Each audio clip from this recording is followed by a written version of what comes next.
And we are live. Hey, everybody. Welcome to a test of the A Clash of Characters, a death battle game featuring myself, the Westerosi Ninja, and I actually have a guest on today. At first it was just going to be me flying solo, but, send some links out and boom, Dog Sidious from the Dog Show showed up. So, hey, Dog, how's it going? And say What's hello to happening, everybody. Mel? Yeah, great. So anyway, so everybody knows what this game's about, hopefully. I actually have a stream out there I did way back when in September with Felicia, Johnny, and Andy, Snafu Z.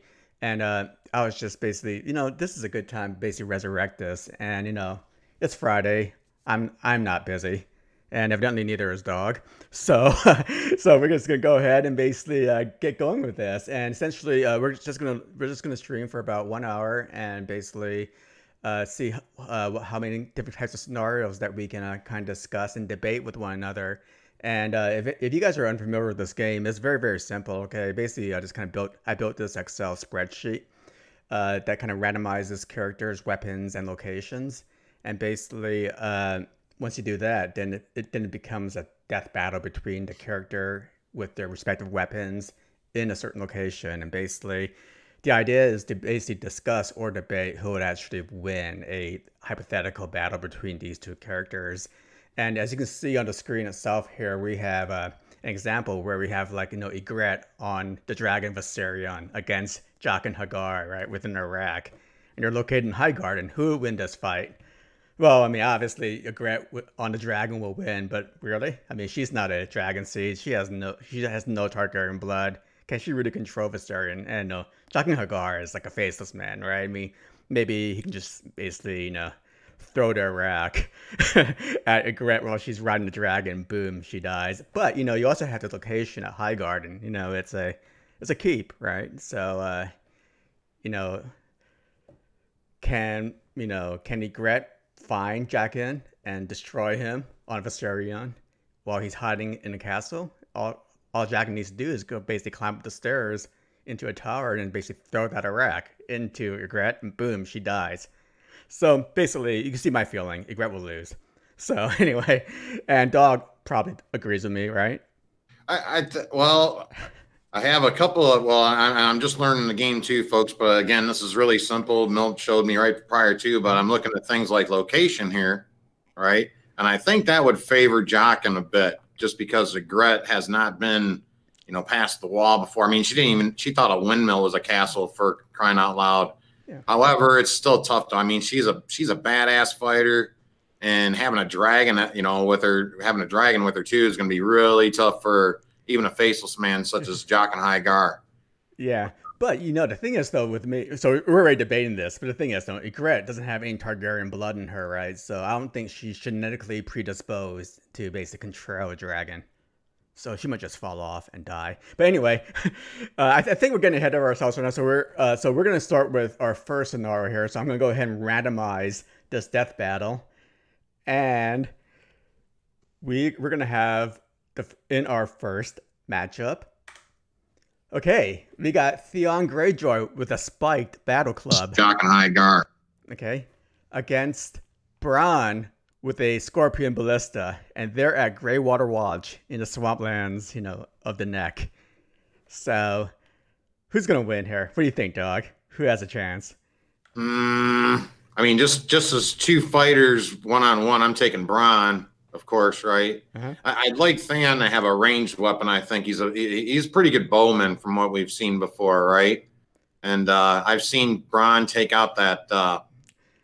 I didn't see him take out the dragon per se, but he did hit Drogon with the scorpion, so he's definitely experienced with the scorpion and kind of knows what he's doing with there. Can you fill me in here again on where the Greywater? Okay, Greywater Watch is the ancestral street of House Reed, so they're located in the neck of the north in Swampland. Now, I haven't seen Bronn, I haven't seen him, fight up north. I might actually give this, the location maybe a little favorability to possibly Theon here. I'm just thinking maybe he knows that area better. Possibly I might be wrong on that. But all in all, I like Bronn in this fight.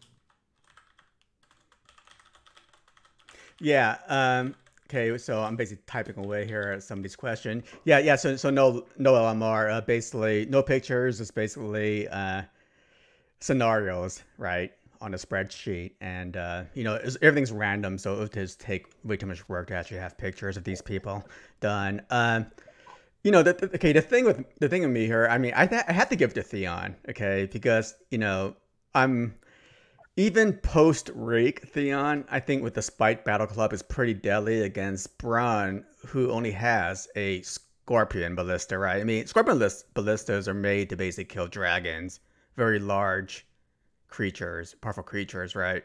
But I mean, can you use a Scorpion Ballista to kill a man? It's like using a big old cannon, right, to basically try to hit one person out in the field. Now he did take a Dothraki out at point blank range with it. Yeah, but the Dothraki was basically, rushing at him, right? And he was hiding behind hiding behind a wagon, under the cloak of like covers, right? So, and he's basically surprised him. So, Sword. Yeah, I think Theon's probably a lot smarter than that Dothraki. Okay, and also they are in the swampland, right? So how hard would it be, for Bronn to actually mobilize and move that Scorpion Ballista around in swampland and to turn it around? Yes, Theon's like running or limping, depending on whether he's Reek or pre-Rake. It's not missing any toes yet. I mean, can he actually can he actually get around in a swampland against Bronn with the Scorpion Bolt? I mean, Bronn would have I don't think he'll have enough dexterity or enough mobility to basically go in and try to attack him, in a swampland. And a Spike Battle Club is a pretty powerful weapon. And Theon knows how to fight, right? He was trained in Winterfell by the Starks. Yeah, he's not a bum by any, stretch of the imagination. He can fight. I think Bronn, all in all, is a better fighter. But again, like you're saying, they're in the swamp too. So Bronn's not going to be as mobile as he normally is. So I can see your point there. And hello, Sword. Yeah, and yeah, hi, Sword. Sword jumped in. Go ahead. I have a question. Is this Theon like early in the books, or is this Theon after he's become Reek and has been all okay? Okay. I mean, I was talking about this right now. I don't think it matters at this point because they are in a swampland, right? So any kind of disadvantage that Theon has, in terms of mobility, is basically negated because Bronn has the same type of disadvantage, right? They're in mud in swampland. So even if Theon was missing a couple of toes, like he is as Rake, right? I mean, he can still limp around in the mud and basically move just as fast as Bronn would in the mud, especially with Bronn with a big old humongous weapon like that Scorpion Ballista.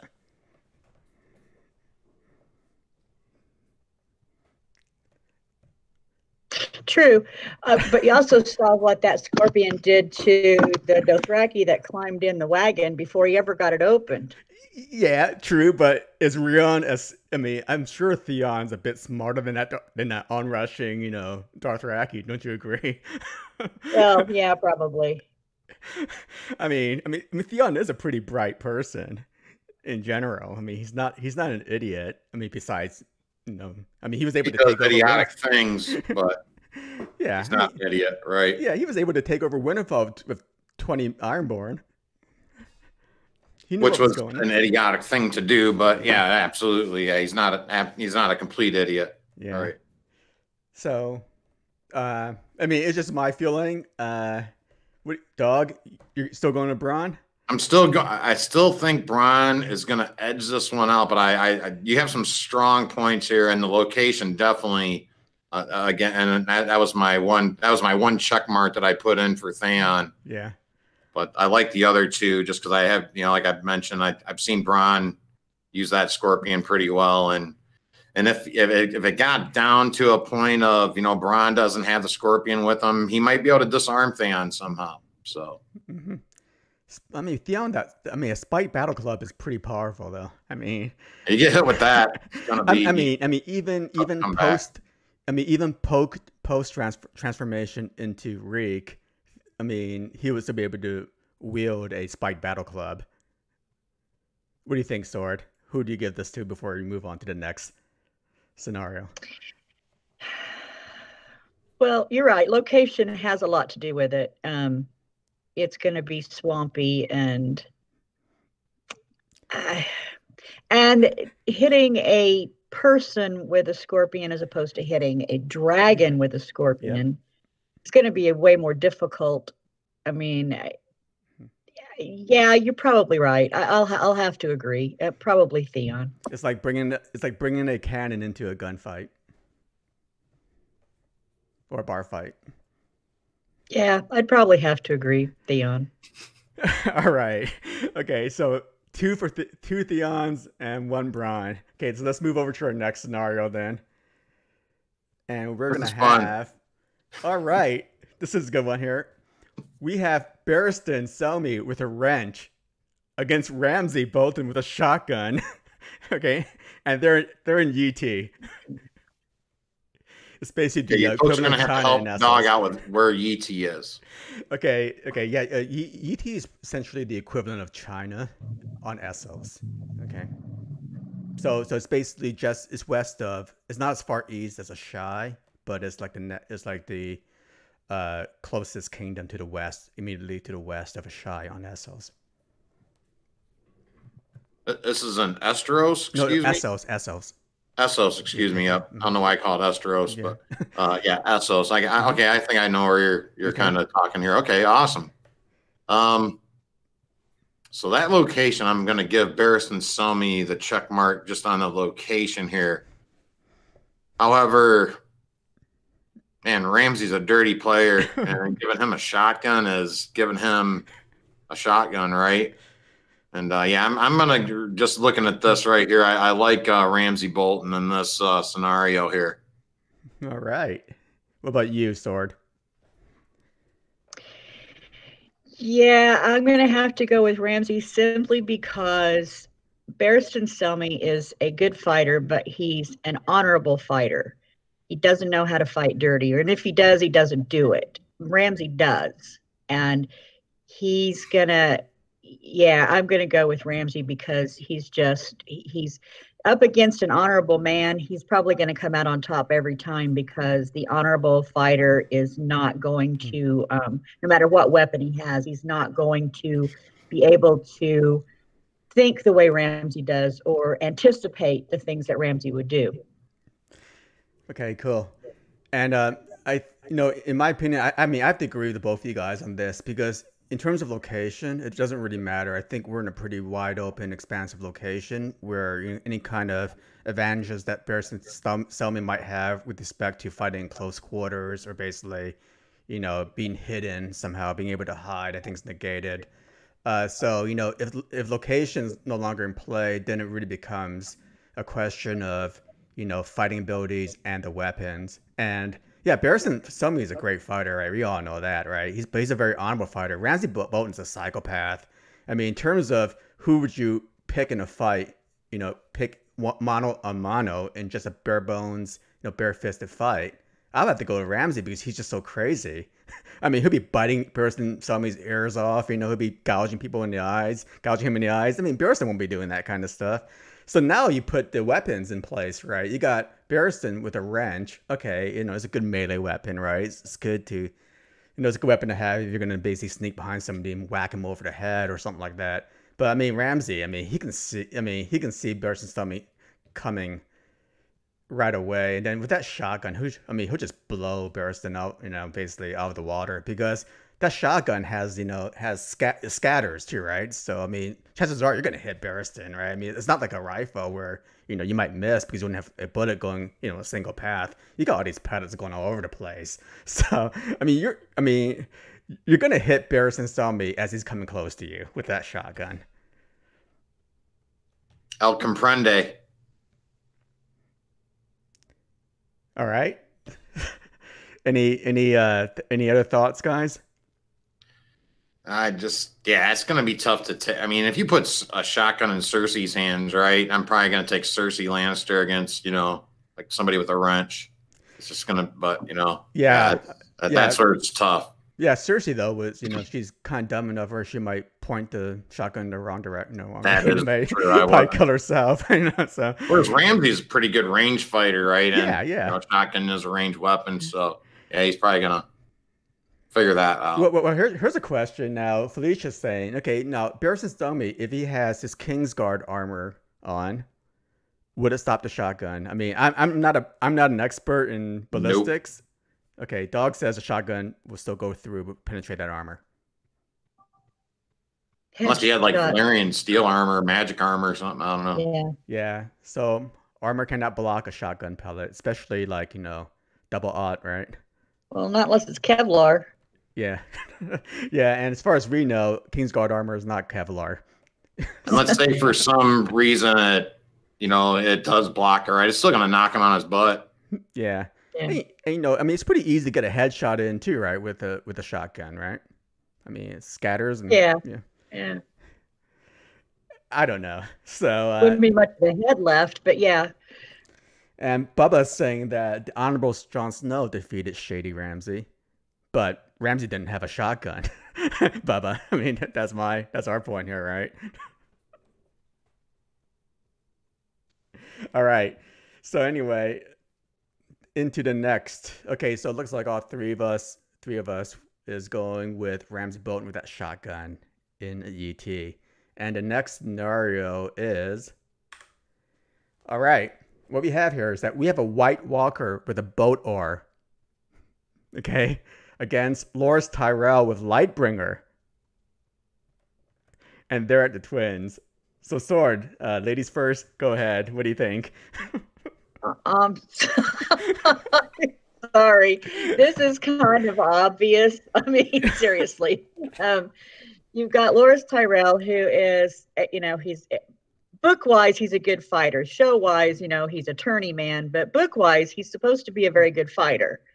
And you've given him Lightbringer, okay, and you've got him in the twins, which is, of course, with the White Walker is coming, he's bringing the winter with him, so it's going to be cold, but still, I'm going with Loras and Lightbringer hands down because I just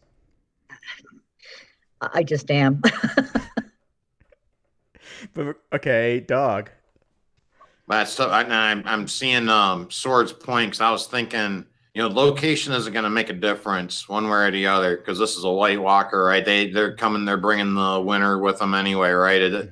So I'm kind of like just keeping that even, I suppose. Boy, a boat oar versus Lightbringer, and it's not like Loras Tyrell is some bum, right? I mean, he's a great fighter, especially in the books. I think he's even better in the books than what they showed him on the show. Is that correct? Yes. So yeah, boy, oh boy, I'm just thinking, yeah, you have Lightbringer, dude. It's like having Excalibur or like a lightsaber or something, right? And yeah, I mean, if I kind of like Loras in this, I like the Knight of Flowers in this one. Just to edge, I like the Knight of Flowers here by that much. All right. Okay. Well, again, I think I'm going to agree with you guys. Okay. In terms of the location, yeah, it doesn't really matter because the twins are basically two keeps with a bridge in the middle connecting them. Okay, across the Green Fork. Okay, so you're fighting. You're basically fighting on the bridge, mano a mano, essentially. So there's no real place to hide. Nothing's impeding dexterity or mobility. You can't really hide, okay, on a bridge. So location basically doesn't matter here. Now it becomes a question again of basically character and their weapons. And if it was anything other than Lightbringer or Valerian Steel Sword, I would go with the White Walker. Only because the White Walker basically can turn that boat oar into ice, right? Like an indestructible ice weapon, and basically disintegrate any other weapon that the other character will have the first time it touches it. Unfortunately for the White Walker, Lightbringer is that mythical sword, right? That can basically shatter ice weapons and shatter your any kind of magical weapon. And Loras Tyrell, again, I agree with you guys. He's no bum. He knows how to use a sword and fight the sword, right? It's not like we have Cersei Lannister here with a sword, right? So, or Grand Maester Pycelle for that matter. So, yeah, I mean, I just don't see the White Walker winning because his magic, his ability to basically turn whatever weapon he holds into an ice weapon won't do squat against Lightbringer. I agree. And Just they're like both Felicia equal says fundamentals. here, I don't know if you saw that there. Literally, the exact weapon you need to beat another. That is and correct. he has that. Yep. So That is correct, Felicia. And yeah, I mean, if Loras Tyrell just had a basic like a battle axe, White Walker would crush him. You know, there's no place for him to hide. But with that weapon, and the fact that he is, you know, a good fighter already, you know, makes it pretty tough. All right, we are all in agreement with this. Okay, so another 3-0 unanimous vote, and it is Loras Tyrell with Lightbringer, and our next scenario is, all right, we have the Smiling Knight with his bare hands, okay, against Sir Ilan Payne with a screwdriver at Casterly Rock.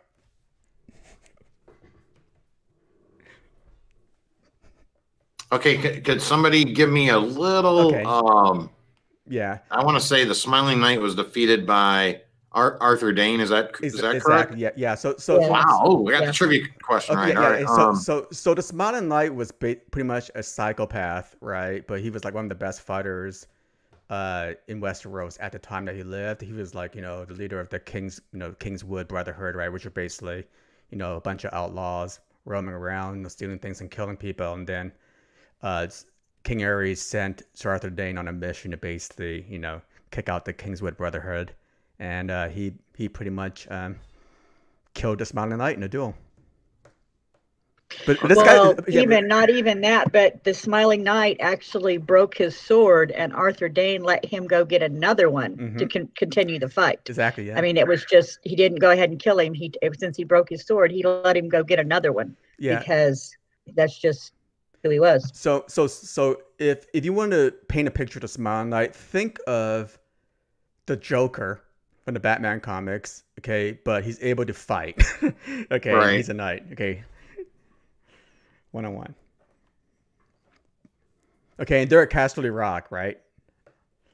Home of Ancestral Street of House Lannister. Which I'm wondering if that might, you know, that's why I'm not sure where the Smiling Knights, again, where was his, where was he kind of located? Riverlands. Okay, yeah. Gotcha. I mean, he really has no allegiance. No. Yeah. I'm just wondering because Ilan Payne's got, you know, ties with the Lannisters. Yep. Does this somehow give him a slight advantage on location here? And I don't know. I only know him as pretty much the executioner. And you know, having his tongue removed because he knew a little bit too much of something, right? And yeah, I don't know him as far as being a beastly fighter. I almost like the Smiling Knight here. All right. Yeah, I'm going to go with the Smiling Knight on this, folks. All right. Sword? Just to back up a little bit, Ilan Payne had his tongue removed because Aerys had his tongue removed because he made the comment that while Aerys was king, Tywin Lannister ran the kingdom. Exactly. So because he said that, Aerys his tongue. Yeah. Yeah, he knew a little too much. Yeah, but not having a tongue would not. No, you know, that has nothing to do would not with affect it. It was fighting just abilities here. Ilan Payne in the show, it's not so very much, but in the book, he's actually the one that's training Jaime after he gets his golden hand instead of Bronn in the show. Ilan Payne's actually the one who's teaching or training Jaime to fight again. Right, so he has to have some skill. Yeah. But Jaime wouldn't recruit Sir Ilan Payne to help him learn how to fight if he had his right hand, though, right? I mean, because I don't think Sir Ilan Payne was that great of a fighter. And Sword, you are hung up. No, okay, you're back now. Okay, you're back. Okay, now.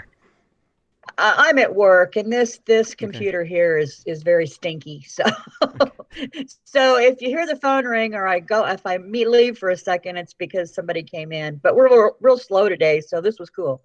I don't know. The Smiling Knight, he's a good fighter with a sword. I just don't know how he would be with his bare hands. He's crazy, so probably okay. I'm not sure Casterly Rock would make a difference. Other than, yeah, Ellen Payne would be familiar with it. This is hard. I and Ellen Payne's an old man, so I think I'm going to go with a Smiling Knight in bare hands because he was bat crap crazy. So Yeah. I think I'm going to go with the Smiling Knight in his bare hands. Milt sold me with the Joker analogy. Yeah. And yeah, I could see Joker beating anybody with a screwdriver. So Yeah. Yeah. I mean, Sir Ellen Payne. Okay. I mean, yeah, Payne is a bannerman, right, of House Lannister. So I'm sure he's visited Casterly Rock a bunch of times. He knows ins and outs of Casterly Rock.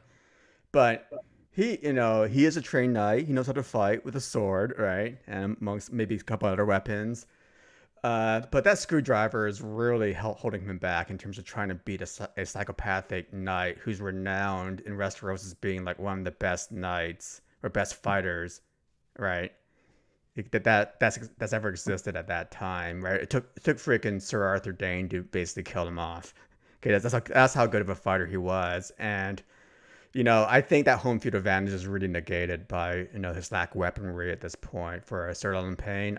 Smiling Knight, yeah. He's the Joker with armor, right? I mean, and he's psychopathic. He's probably more psycho than Ramsay Bolton ever was. I mean, I could picture the Smiling Knight just basically, getting stabbed a couple of times with the screwdriver and still, said, "Oh, this is nothing to me," and basically strangle the hell out of Sir Ellen Payne, bite both his ears off, gouge both of his eyes out, and rip his throat out with his teeth, and that'll be it.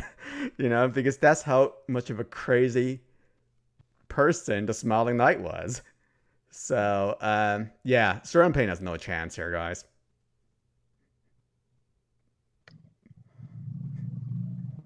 All right. So all right, and let's go with the next scenario. battle. So we all agree on that guy, and okay, I'll go ahead and start this time. Okay, we have Oberyn Martell with a chainsaw. Okay, against Robb Stark with a dagger, and they're in Bravos. Okay, already Robb Stark's at a total disadvantage here. Okay, first of all, he's never been to Bravos. Oberyn Martell has been to Bravos in his travels. Right, he's a young man. He traveled through the world here. Okay, so he's familiar with the city. Secondly, Oberyn Martell is probably a much better fighter than Robb Stark is. Okay, one-on-one, because I mean, nobody's ever convinced me of Robb Stark being a great fighter. He's a great strategist. He's a great tactician, right? I had Robb Stark, in fact, as my tactician for the raid party collaboration did with Dawg a few weeks ago, because he does have a mind. He does have a mind. He does have the mind to move armies and put them in the right places and to win a battle. Okay, so but this is a one-on-one fight, guys, and Oberyn Martell is a badass fighter. He's a proven fighter, a proven duelist. Okay, and now in terms of the weapons, what does Robb Stark have? Okay, he has a dagger, for crying out loud. So basically, that's like an 8-inch blade. Okay, maybe 12-inch blade. Okay, if you have one of those big Bowie knives or whatever, and short distance, close quarters kind of weapon against a great fighter with a chainsaw. Okay, and I don't care if it's an electric chainsaw with a cord or a gas power chainsaw. Okay, it's a freaking chainsaw, guys. So, and that chainsaw. Imagine like Leatherface from the Texas Chainsaw Massacre, right? But he has like a lot more dexterity and he's a lot faster with that weapon, which is what Oberyn Martell has. He'll be deadly with that chainsaw. So I could just see Oberyn Martell with that chainsaw slicing and dicing Robb Stark up, especially in a location that he's very familiar with to begin with. So Oberyn Martell with the chainsaw all the way. Guys, any thoughts? Do you want to go ahead, Sword? Yeah, I agree on most of your points. Other than the chainsaw is going to be kind of a heavy weapon Oberyn's a light weapon fighter. I mean, spears and things. It's going to be he's not going to be able to do his dance with a chainsaw in his hand. But again, you're right. Rob was a good strategy person, but he was really not a uh, I guess he would have to be. I mean, he went into battle. He wasn't a person who led from behind. He went in with his men to battle, and he came out alive. So I guess he'd have to be a halfway decent fighter. But that battle, not a one-on-one. Um, that I think I'd go with Oberyn because he has more experience. Okay. All right, Dawg. Boy, this is the first one where I was just like, yeah, this is not even a contest here. It's Oberyn Martell, right? And then Sword brought up the point about the chainsaw being a little bit heavier, right? So, because all I could picture was Oberyn just doing all those flips and dances and stuff, and just cutting and just shredding Robb Stark here, right? But yeah, if it was a little heavier, that is going to slow him down. But boy, this guy's a great fighter and just absolutely, yeah, I have, and Bravos, I think it's going to favor Oberyn Martell, just the location as well. It's a chainsaw, folks. Yeah, he's going to be like Leatherface or what's his name from Evil Dead series too. So. Yeah. I mean, if Robb Stark had maybe a sword, it'd be more of a more difficult fight. Something with a little bit more reach. But I mean, you got to get up pretty close to somebody, with a dagger, right? And I find it really difficult for Robb Stark to basically get up close enough to Oberyn Martell to kill him with that dagger, especially with that chainsaw, in a way. Yeah, I just don't see Robb getting out of this one. Nope. Can't see it. I mean, somebody's asking us, have we ever used a chainsaw? Okay, and I've used it once for cutting down, I borrowed my neighbor's chainsaw once to cutting some trees that fell down in my front yard after a storm. I mean, there are light ones out there, okay? And there are, really heavy-duty ones, that weigh, 30 pounds, made for, that the lumberjacks used. I didn't specify what type of chainsaw, but I'm going with the ones that I've used before, just for the normal garden variety chainsaw that you buy at Lowe's. Dawg, Sword, chainsaw experts here. How heavy are they? How light are they? I don't know. They've never been that heavy to me, but I don't know. I'd imagine I'm a little stronger than Oberyn, though. Yeah, I'm still going with Oberyn here. Still going with Oberyn on this. And Sword is muted right now, so I think she's trying to talk.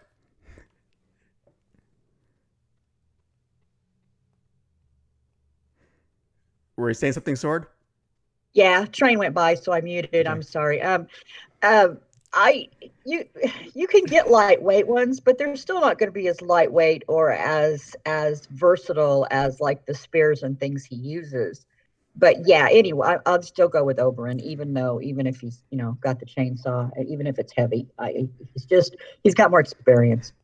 And and even the chainsaw is not running. Right, if it's just a blade with the chain, rolling on top of it, that's still a pretty deadly weapon. That's true. So, all right. So there you go, Bubba. It's still a deadly weapon. And the next, so it looks like we've agreed on pretty much everything except for the first one, where there was one Ramsay bolt in the center there. So our next scenario is, all right.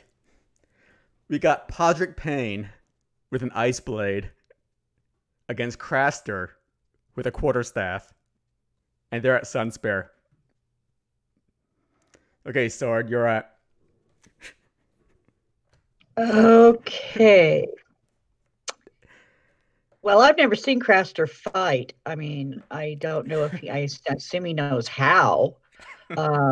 But basically he's just kind of a worthless piece of crap. I don't know if he can fight. Sunspear is going to hurt him because he's lived his entire life out there in the snow. So I don't. And Podrick's got a good teacher. He's learning. I think I'm actually going to go with Podrick on this one. With I that think little Podrick. Well, I don't know how the Ice Blade's going to last very long in Sunspear, but I did. I'm still going to go with Podrick.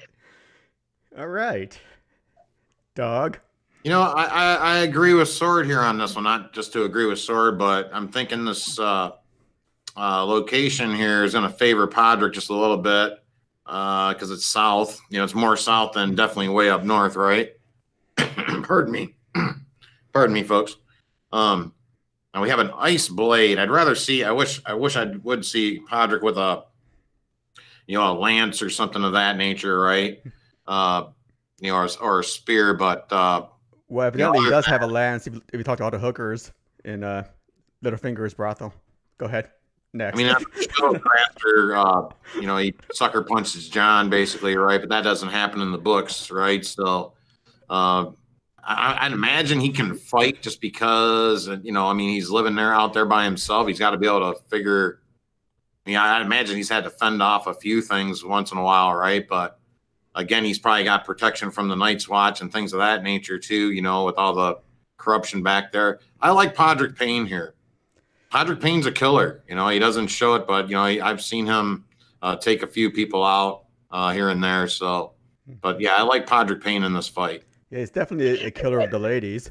Now, also, a quarterstaff is not something that I would think Craster would be familiar with at all. All right. Well, guys, I mean, I had to disagree with you guys here. I think Crasher's going to win because Crasher's a tough, mean old bastard, right? I mean, he's, you know, to survive that long up in the north, right? He has know how to fight. You know, not just against other humans, but against wild animals, and everything else. In the books, he even mentioned that he just killed a bear before he met up with the Night's Watch. Okay, killing a bear is no easy thing to do. Okay, right? I mean, I don't know what he used to kill that bear with, but you know, it could be a knife or it could be a sword. But you know, even with the quarterstaff, I mean, it's a pretty deadly weapon by itself. So, I mean, I'm sure he's familiar with how to use a stick to fend off wild animals. Now, the biggest point in Craster's favor here, I think, is the location of Sunspear, right? I mean, we are in a hot, dry desert environment down in Dorne, right? Where temperatures can go over 100 degrees at, Fahrenheit, or, for you guys in the metric system, but maybe 33, 34 degrees Celsius, okay? Okay, that's some pretty hot weather, okay? And the others have never made it down south, okay, to Dorne, right? They've only stopped at Winterfell. Who knows what those White Walkers would do, if they actually made it down to a very hot, dry climate. They could just melt. We don't know what could happen, okay, when they actually go down there. Plus, we have an ice blade, okay? That thing is going to melt into just nothing, to basically an ice nub, okay, after a prolonged period of maybe 30 minutes or 15 minutes, okay? It'll just basically melt into nothingness. And at that point, Podrick Payne is not a good enough fighter, with his bare hands, or experienced enough with his bare hands, that he can take on Craster with the quarterstaff. I mean, Craster will just whip out that quarterstaff, knock him on the head, basically, slam it against his legs, Croucher will fall on his ass, and basically, Craster would just basically pummel him with that quarterstaff. That's my feeling. I think Crasher's going to win because he's a tough, mean old bastard who just killed a damn bear. That is a great point. That's like about 93 degrees. I was doing the math in my head there, folks. So, yeah, that ice blade would have to, again, I think if he had a bigger weapon, I'd have been a little more comfortable. I still going my pick of Podrick here, though. All right. Sword, change your mind, or you're still with Podrick? He's going to have to finish it quick. Okay. So, she still goes with Podrick. Might have a train. Yeah, she's one sec. Okay. Well, she's talking to a customer here. Oh, gotcha. Okay, now she's gone. So, we're going to go to our next fight here. And, now she's back.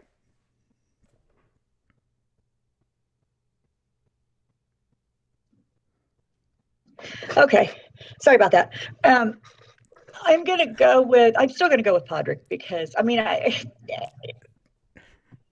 Craster's old, and I don't know. I like Podrick. I'm still going to stick with Podrick. I'm sorry. Podrick's been trained by Brienne too. It's not like Yeah. Brienne's some bum too, right? I mean, she's been training him in the use of blades. So I just think that the quarterstaff is going to hurt Craster because it's just not a weapon he's used to. I mean, he's an axe guy. I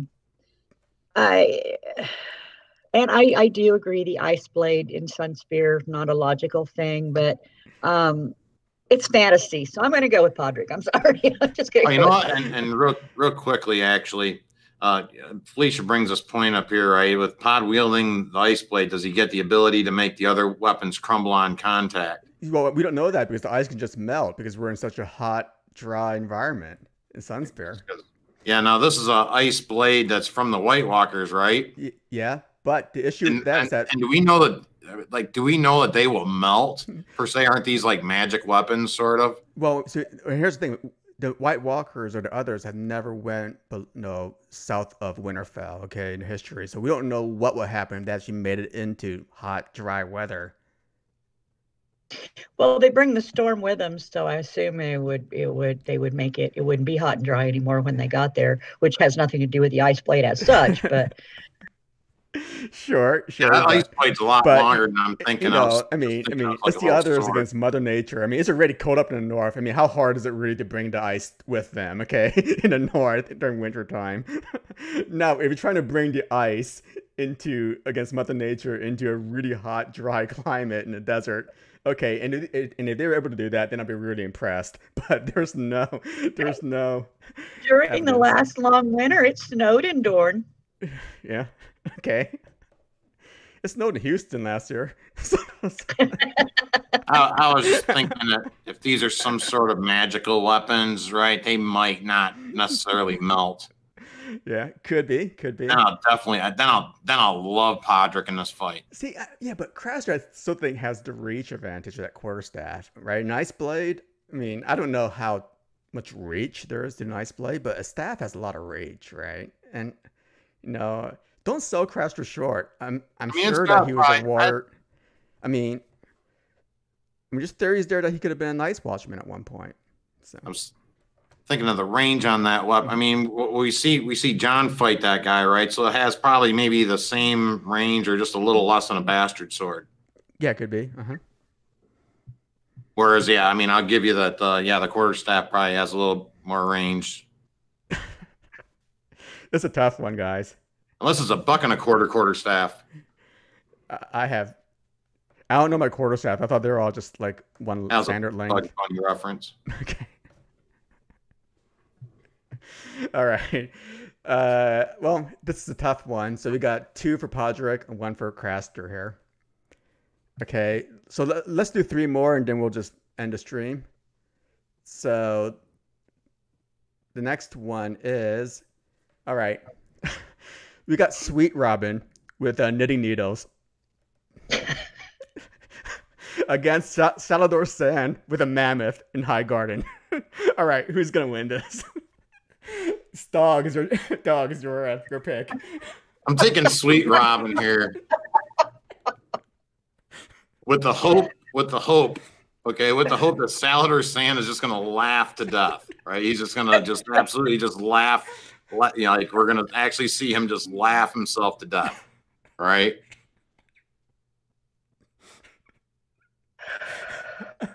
I'm going with Sweet Robin here, baby. All right. Sword. Well,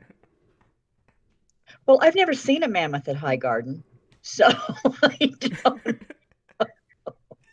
know. I'm sorry, I've got to go with Salador Sand. I agree, he might die laughing, but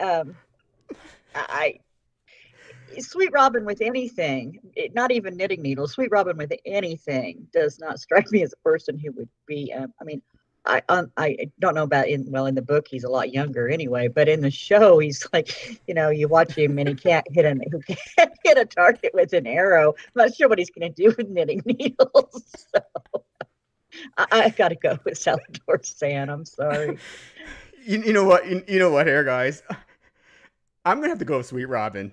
And there are some really logical points that I want to make right now. Okay. Okay. First of all, we are in High Garden, right? A keep. Okay.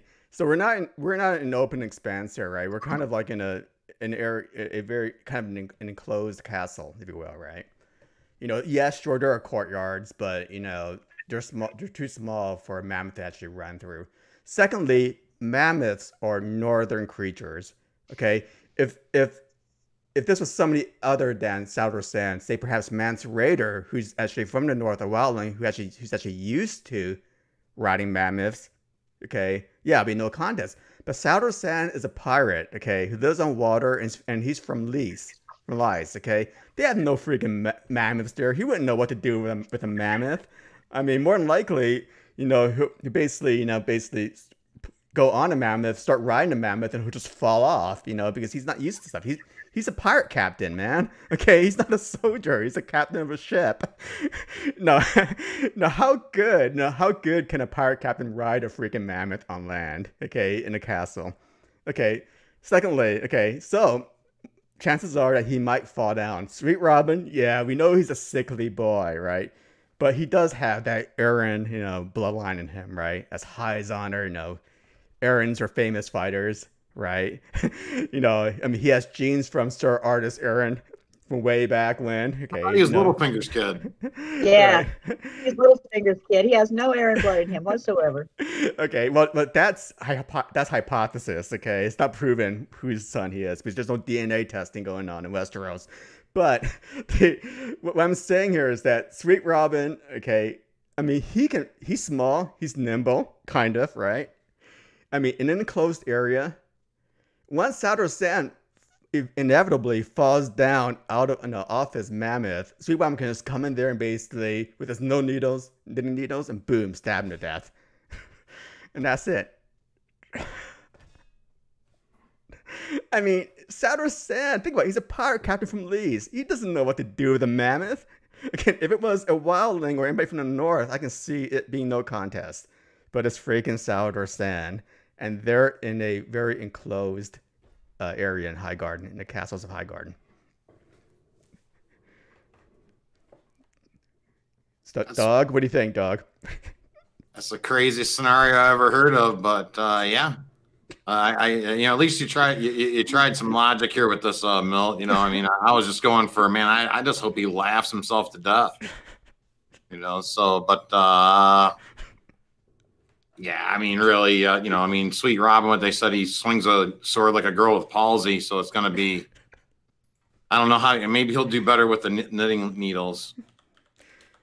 Yeah, I mean, it's not hard for a kid with palsy to basically just jump on a guy with this knitting needles, right? And basically stab a guy who's fallen off of a big old mammoth, right? I mean, I don't know. I honestly don't know, okay? But and he doesn't really have palsy. All right.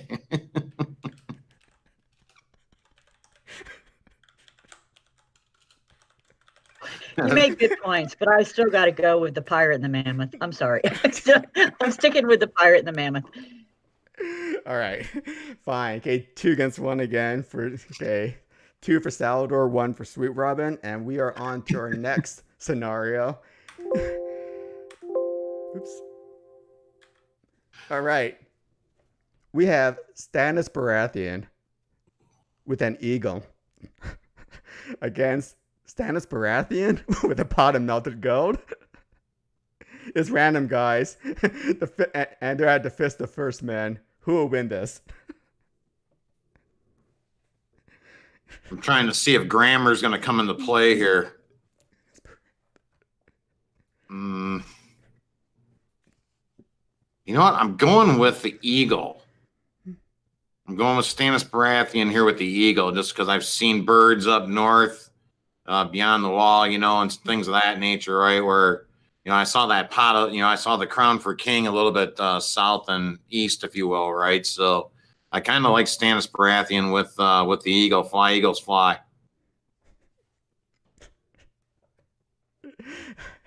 All right, Sword.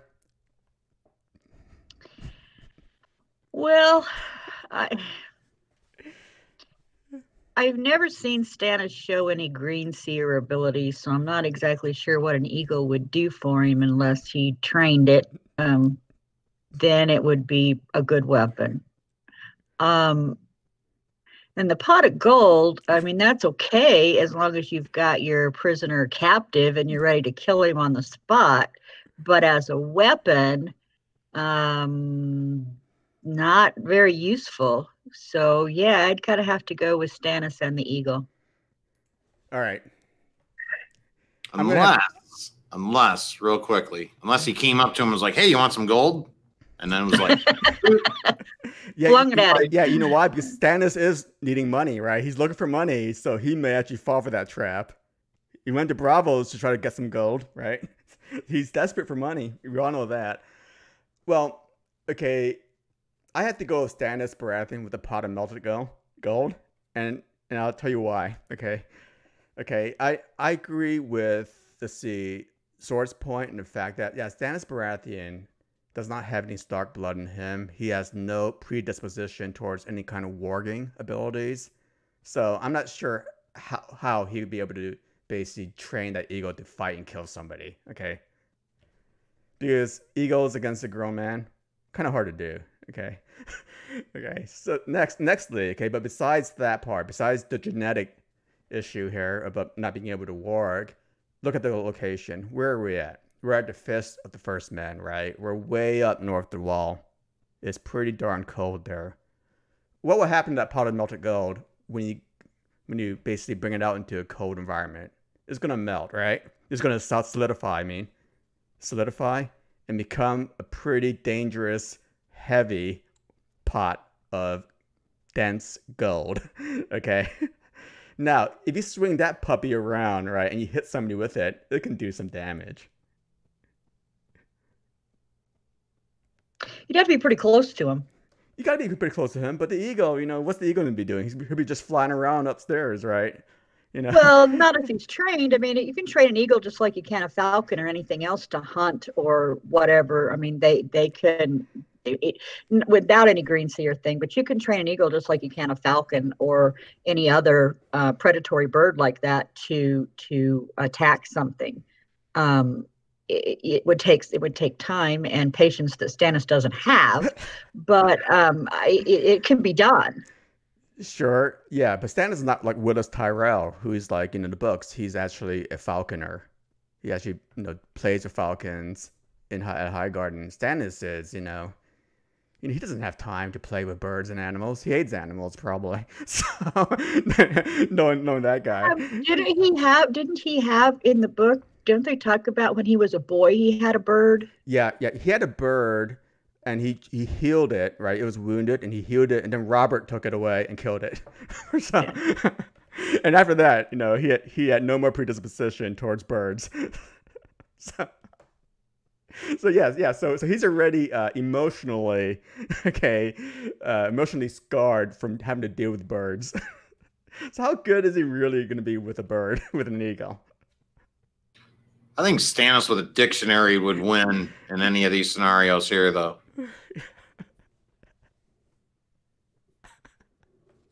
Hey, I mean, swinging the pot of gold could be pretty dangerous. Okay, assuming that Stannis can actually lift it, because I don't know how big the pot is, but it's. I mean, if you hit somebody with a big steel pot, with all that mass, right, and all that, acceleration involved in basically swinging the pot, swinging the pot of melted gold. I mean, that's a lot of force, right? That you're going to be slamming some guy with it. And also, remember, it's Stannis against Stannis, so they know how each other fights, so they can predict each other's moves. Yeah, but he doesn't really strike me as a shot putter. Not a shot putter. Just basically hold, grab the handles and start swinging it around. How heavy would it be? Could he pick it up? Well, I don't know how big the pot is. That hasn't been quantified how big that pot is. I was thinking like Harry Potter type of pots. Yeah, okay. If it's a Harry Potter pot, then I don't think he'll be able to swing that puppy around. It'll be way too heavy.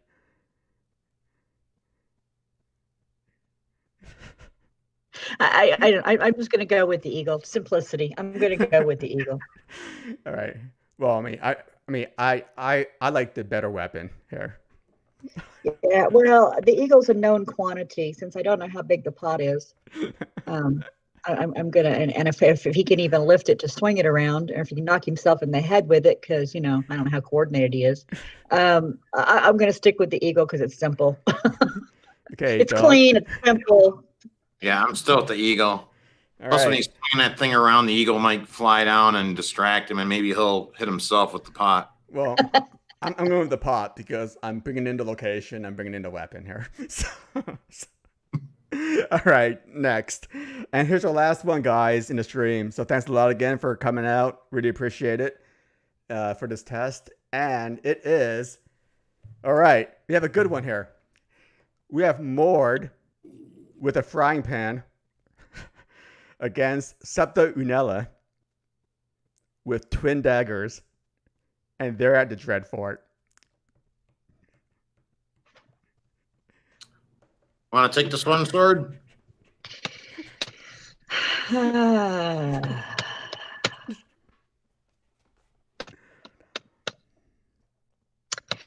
Well, I kind of. Septa Unella is a big woman, and twin daggers would be, a deadly weapon. But she's not really trained as a fighter. She's more trained as a bell ringer. And Mord, he works in the prison. He works with the sky cells and the prisoners and stuff. And he's got that little thing he whacks people with anyway. So, Blackjack, I think. Yeah. I couldn't think of the word. I knew what I wanted to say, and I couldn't think of the word. What was it? Flapjack? Blackjack. Oh, blackjack. Okay. I think I'd go with more than the fry pan. The location, Dreadfort, really, I don't really make that much difference unless you're talking about the bear. Now, if you're throwing Septa Unella in with the bear, I'm going to pick the bear. Well, yeah, I'm going to pick the bear. No. Just because I don't think Septa Unella's, Septas aren't really aren't trained fighters as such. So I'm not sure the daggers would do her a lot of good. I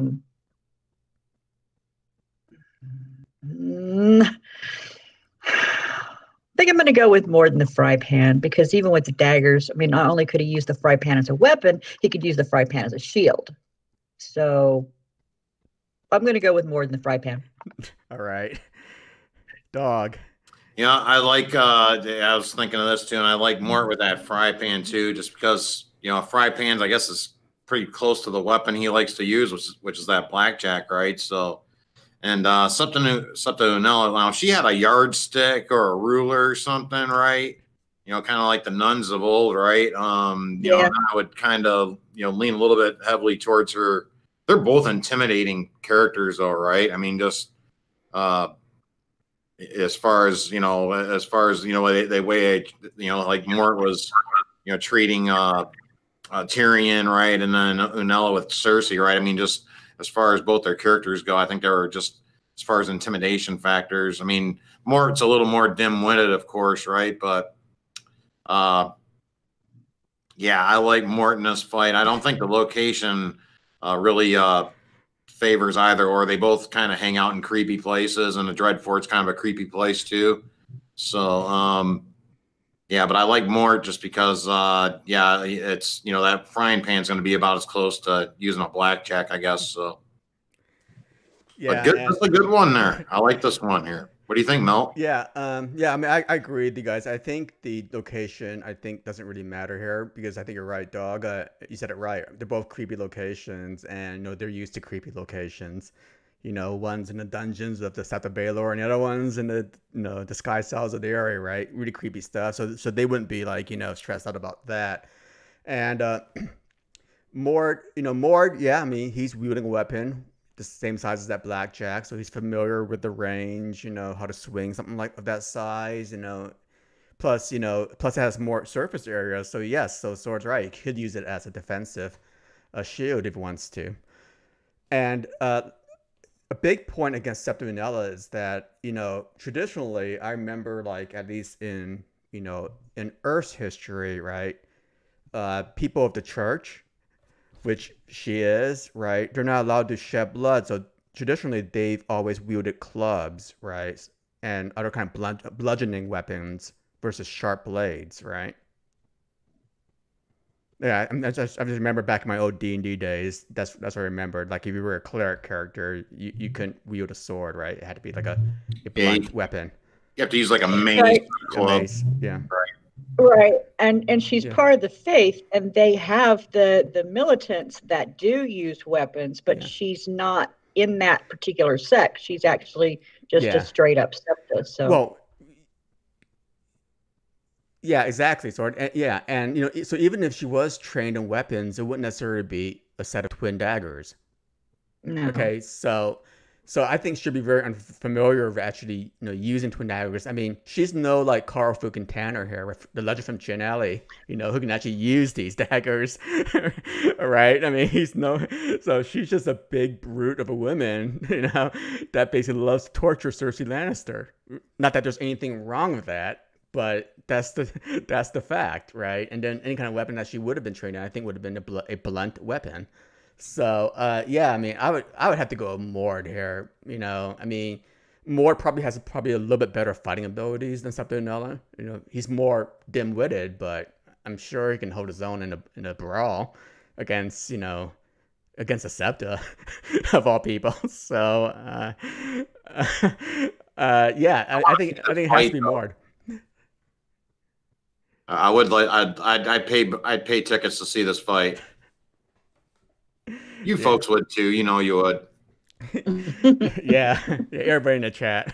So Yeah, Mord's got. I mean, he's a jailer, so he's already dealt with some pretty dodgy characters. yeah, yeah, And Septianella, I mean, she reads at people in a cell, but then there's always a lot of people around her. It's not like she's not a jailer specifically, but they're not usually, they're people like Cersei and Loras and people that have been picked up for yeah.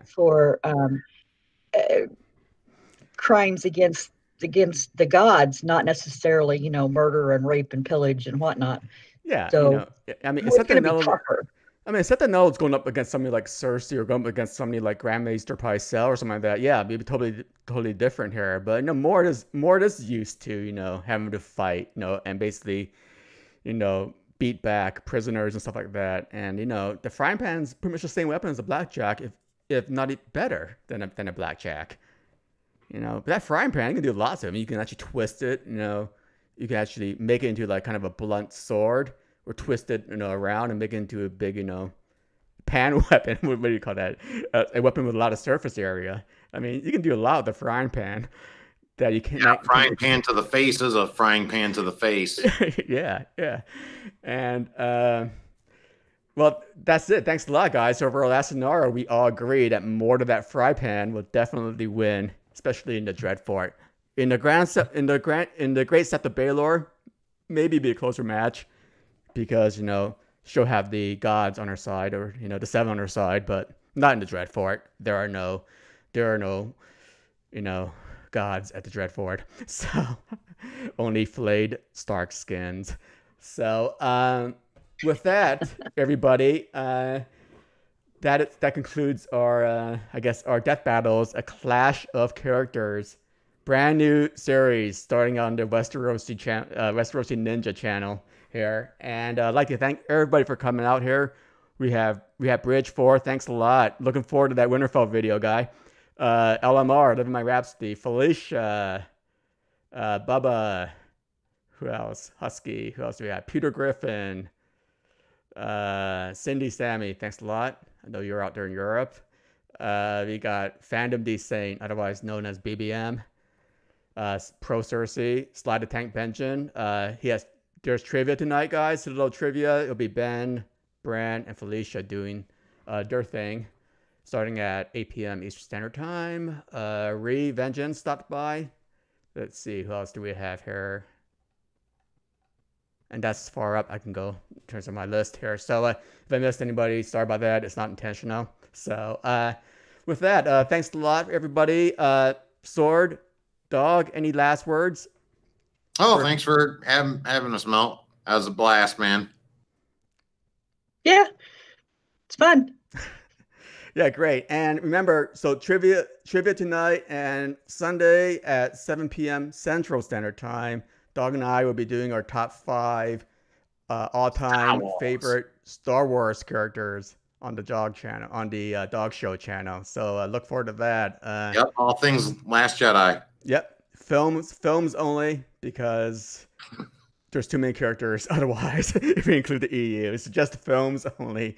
So anyway, thanks a lot, guys, for coming out, and we will talk to you later.